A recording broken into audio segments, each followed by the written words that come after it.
Hello दोस्तों। आज हम आपको छंद का क्लास 7 के विषय में समझा रहे हैं।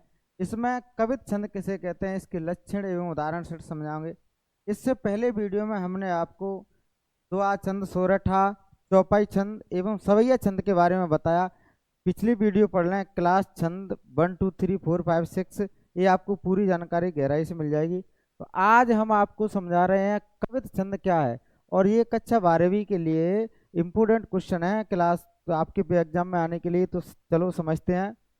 प्रश्न है आपका, कवित छंद किसे कहते हैं, इसके लक्षण एवं उदाहरण सहित समझाइए। क्या पूछ रहा है इसमें, आपका लक्षण भी पूछ रहा है और उदाहरण लक्षण सहित समझाना है। इसका उदाहरण भी आपको बताना है और इसकी परिभाषा भी कैसे भी आ सकता है। कवित छंद की परिभाषा उदाहरण सहित लिखिए। तो इसका आंसर है आपका, यह एक वर्णिक छंद है जिसमें 4 चरण होते हैं। इसके प्रत्येक चरण में 16 15 के विराम से कुल 31 वर्ण होते हैं। प्रत्येक चरण के अंत में गुरु होता है। प्रत्येक चरण के अंत में क्या होता है, आपका गुरु होता है। तो इसमें कितने चरण हैं, 4 चरण होते हैं आपके।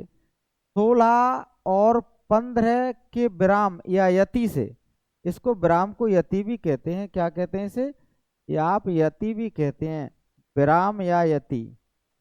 आप कहेंगे कि इसके प्रत्येक चरण में 16 या 15 के विराम से कुल 31 वर्ण होते हैं। प्रत्येक चरण के अंत में गुरु होता है।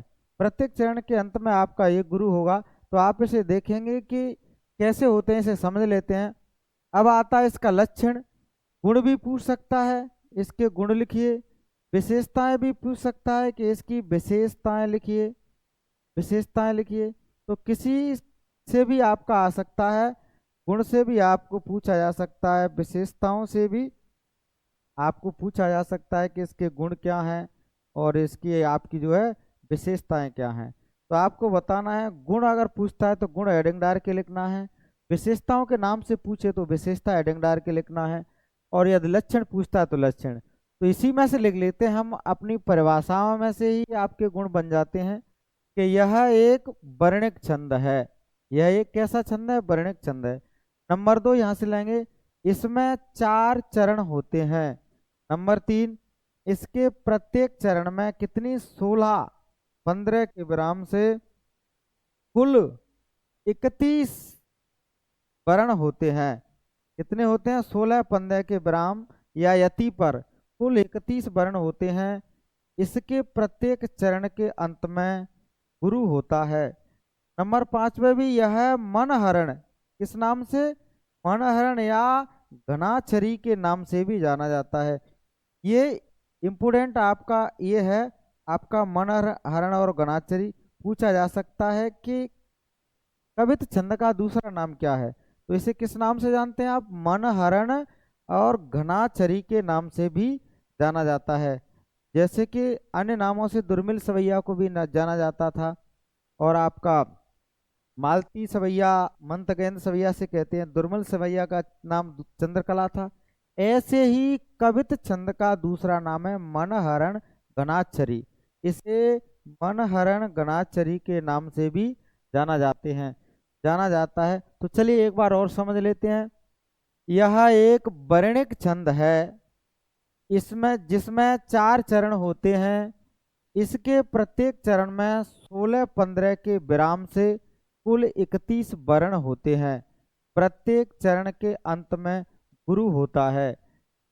अब इसके लक्षण हेडिंग डाल के लिखा, यह एक वर्णिक छंद है, इसी में से आपने बनाए। नंबर 2, इसमें 4 चरण होते हैं, यहाँ से लिया। नंबर 3, इसके प्रत्येक चरण में 16 15 के विराम या यति पर कुल 31 वर्ण होते हैं। इसके प्रत्येक चरण के अंत में गुरु होता है। इसे मनहरण गणाक्षरी के नाम से भी जाना जाता है। इस प्रकार से आप इसके गुण, विशेषता या लक्षण लिखेंगे और ये परिभाषा को याद करेंगे। ज्यादा कुछ नहीं, बस ये ध्यान रखना है कि 16 और 15 के विराम से कुल 31 वर्ण। पहली लाइन में आपके 16 वर्ण होंगे और दूसरी लाइन में 15, यानी 16 वर्ण के बाद में आपका विराम लगेगा, यति लगेगी। और यति या विराम क्या होता है, ये चिन्ह यति या विराम का ही होता है इस प्रकार से।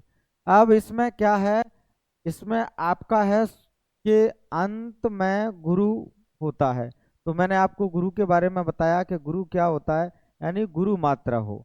कैसी मात्रा, जो गुरु मात्रा है उसी को गुरु कहते हैं।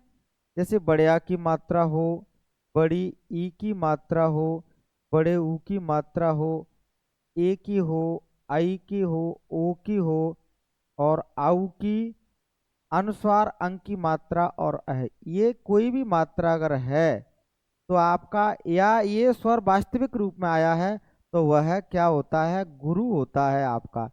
तो अंत में आपका गुरु होगा।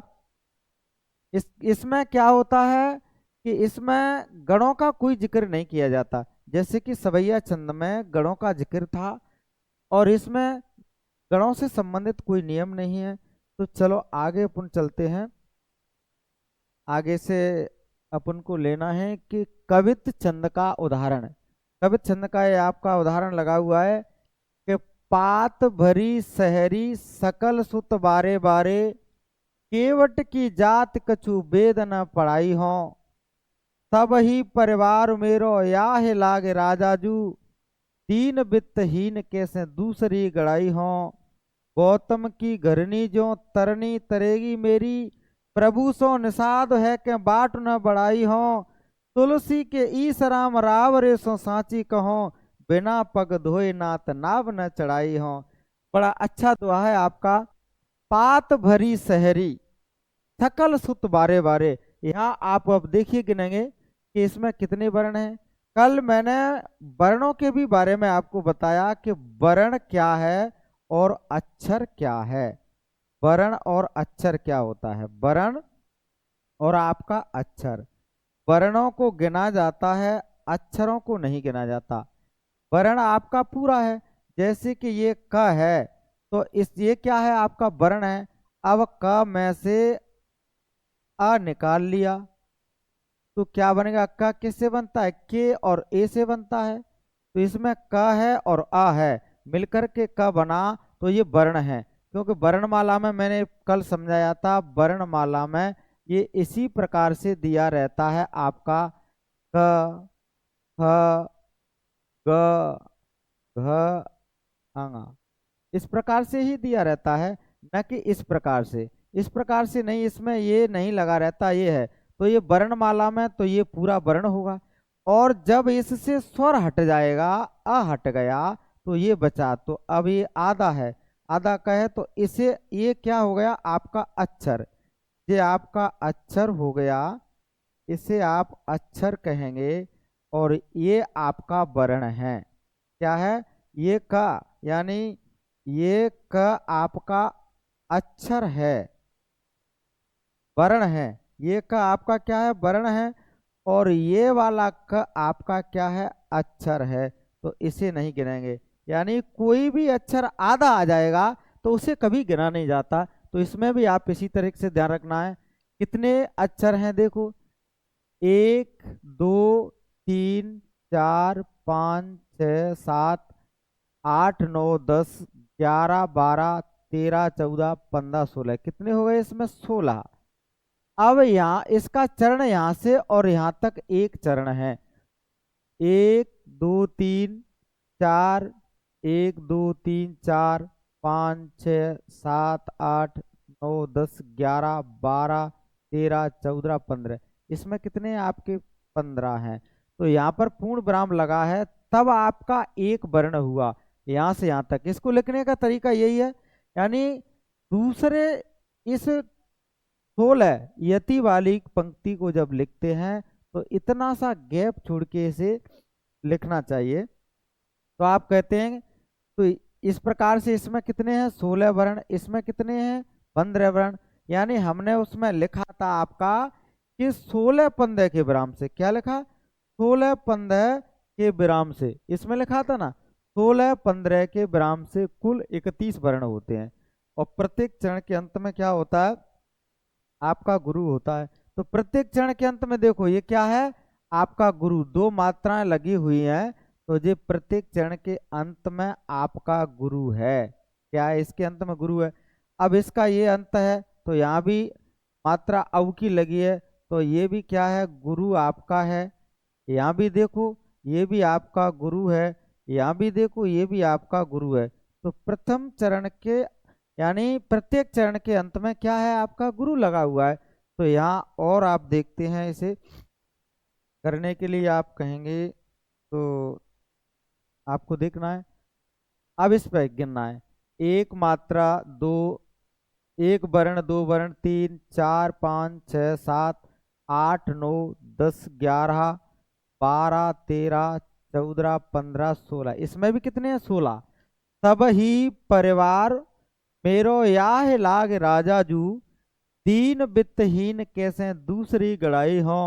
इस पे भी गिनेंगे, एक वर्ण, दो वर्ण, तीन वर्ण। अब ये आधा वर्ण है तो इसको नहीं गिना जाएगा।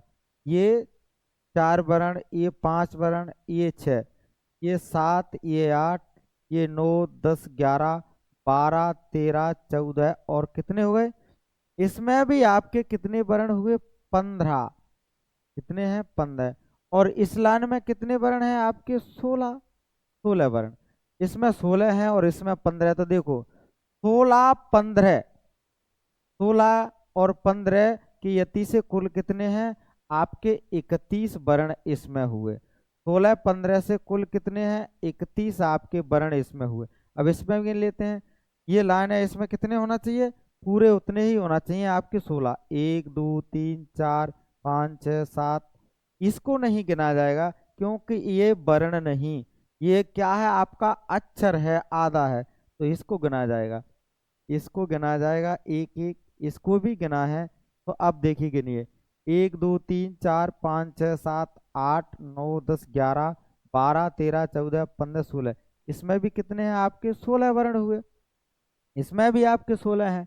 अब इसे भी देखते हैं, ये प और र, एक पूरा है एक आधा है, तो एक गिना जाएगा। 1, 2, 3, 4, 5, 6, 7, 8, 9, 10, 11, 12, 13, 14, 15। इसमें भी आपके कितने वर्ण हुए, 15। यानी ये भी कुल मिलाकर के 31 वर्ण। इसमें भी दोनों में 31, इसमें 31, इसमें 31। इसको भी देखते हैं, 1, 2, 3, 4, 5, 6, 7, 8, 9, 10, 11, 12, 13, 14, 15, 16। इसमें कितने हैं आपके, 16 हैं। इसमें भी 1, 2, 3, 4, 5, 6, 7, 8, 9, 10, 11, 12, 13, 14, 15। इसमें 15 हैं। दोनों में मिला के कितने, 31 31 वर्ण आपके हो जाते हैं। इस प्रकार से आपका कवित छंद का जो उदाहरण है वो बिल्कुल सही है। यदि वर्ण इधर उधर हो जाते, यहाँ पर 16 नहीं आते, यहाँ 15 नहीं आते, यहाँ 16 15 नहीं आते, तो आपका ये उदाहरण सही नहीं हो सकता था।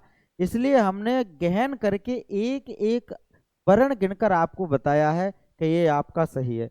अब इसके अर्थ को मैं आपको बताता हूँ कि इसका अर्थ भी क्या है। पात भरी शहरी सकल सुत बारे बारे, केवट की जात कछु वेद न पढ़ाई हो। इसको पढ़ने का तरीका क्या है, ये ज्यादातर बीरस में पढ़ा जाता है और इसमें जो है बीरस होता है, तो इसे अपन कह सकते हैं, पात भरी शहरी सकल सुत बारे बारे, पात भरी शहरी सकल सुत बारे बारे, केवट की जात कछु वेद न पढ़ाई हो। तब ही परिवार मेरो याह लाग राजा जू, तब ही परिवार मेरो याह लाग राजा जू, दीन वित्तहीन कैसे दूसरी गड़ाई हो। गौतम की घरनी जो तरनी तरेगी मेरी, गौतम की घरनी जो तरनी तरेगी मेरी, प्रभु सो निषाद है के बाट न बढ़ाई हो। तुलसी के ईस राम राव रे सो साची कहो, तुलसी के ईस राम राव रे सो साची कहो, बिना पग धोए नात नाव न चढ़ाई हो। इस प्रकार से जो है ये आपका कवित छंद पढ़ा जाता है। इस लाइन को 2 बार कहा जाता है और इसे 1 बार बोला जाता है। इसे इसमें 16 मात्रा 16 वर्ण हैं उसे 2 बार और 15 वर्ण वाले को 1 बार कहा जाता है। इसी प्रकार आप भी इसे बड़ी तरीके से पढ़ने का सही तरीका सीखें और इसे अवरत समझ लें। पात भरी शहरी, पात भरी शहरी, पात माने होती है पत्तल और भरी माने पत्तल में जो भोजन रखा जाता है। और शहरी कहते हैं आप मछली को। मछली को किसको कहते हैं? शहरी को। सकल माने सभी, सब, और सुत बारे बारे माने छोटे छोटे हैं। कैसे हैं? छोटे छोटे। यहाँ पर केवट श्री राम से कहते हैं, हे प्रभु, मैं बिना पग धोए आपको नाव में नहीं बैठाऊंगा। क्यों? क्योंकि पात भरी शहरी मेली पत्तल मछली के भोजन से भरी रहती है। मेरे पास खाने के लिए मछली के अलावा और कुछ नहीं। सकल सुत बारे बारे, और मेरी सभी पुत्र छोटे छोटे हैं।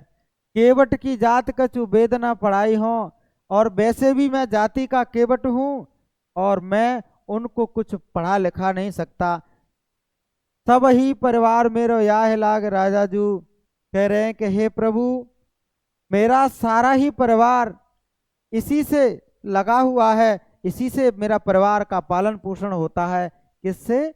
मेरी नाव से होता है। और दीन वित्तहीन कैसे दूसरी गड़ाई हो। हे प्रभु, यदि मेरी नाव उड़ जाएगी तो मैं गरीब हूँ, वित्तहीन, मैं धनहीन हूँ, मैं दूसरी कैसे गढ़ाऊंगा? क्योंकि मैं गरीब होने के कारण दूसरी नहीं बनवा सकता। गौतम की घरनी जो तरनी तरेगी मेरी। घरनी माने क्या होता है? पत्नी। कह रहे हैं कि गौतम की घरनी जो गौतम की पत्नी के समान तरनी तरेगी मेरी। तरनी माने क्या होती है? आपकी नाव। तरनी माने नाव। गौतम की पत्नी के समान यदि मेरी नाव भी तर जाएगी तो प्रभु सो निषाद है कि बाट न बढ़ाइयो। प्रभु, मैं निषाद हूँ, मैं केवट हूँ। केवट होकर के आपसे मैं लड़ाई नहीं कर सकता, बहस नहीं कर सकता, ज्यादा कोई बात नहीं बढ़ा सकता। तुलसी के ईस राम रावरे सो सांची कहो, बिना पग धोए ना तनाव न चढ़ाई हो। तुलसीदास जी कहते हैं कि हे मेरे प्रभु श्री राम, हे रावरे, मैं आपसे ये सच कहता हूँ कि बिना पग धोए ना तनाव न चढ़ाइयो। मैं बिना पैर धोए आपको नाव पर नहीं चढ़ा सकता, पार नहीं उतार सकता। क्योंकि यदि मेरी नाव बिना पग धोए आपके चरणों में वो जादू है कि मेरी नाव यदि गौतम की पत्नी के समान यदि मेरी नाव भी तर जाएगी या नारी बन जाएगी तो फिर मैं अपने परिवार को कैसे चलाऊंगा? प्रभु, मैं अत्यंत हूँ, अत्यंत दीन गरीब हूँ, इसलिए मैं बिना पग धोए आपको नहीं चला सकता। इस प्रकार से केवट अपनी अटपटी बातें कहकर प्रभु से बड़ा प्रेम करता है और उनके चरण को धोना चाहता है, चरणामृत लेना चाहता है। जब आज्ञा दे दी प्रभु ने तो एक छोटे से कठोता लाया, उसमें चरण धो करके और चरणामृत लिया, पूरे परिवार सहित उन्हें तार दिया। इस प्रकार से जो आपका उदाहरण है। तो साथियों, आज आपका ये वीडियो पूरा हुआ। अच्छा लगे तो शेयर करें और इसे सब्सक्राइब करें और वीडियो को देखते रहें। आपको कल और आगे इनकी ऑब्जेक्टिव वोटियां भी, छंद आज समाप्त हुआ। कक्षा 10 और 12 के लिए छंदों का पूर्ण क्लास 7 में पूर्ण हो चुका है। कल क्लास 8 में ऑब्जेक्टिव क्वेश्चन जो छंदों से बनेंगे वो आपको बताऊंगा। तब तक के लिए धन्यवाद। Very so much.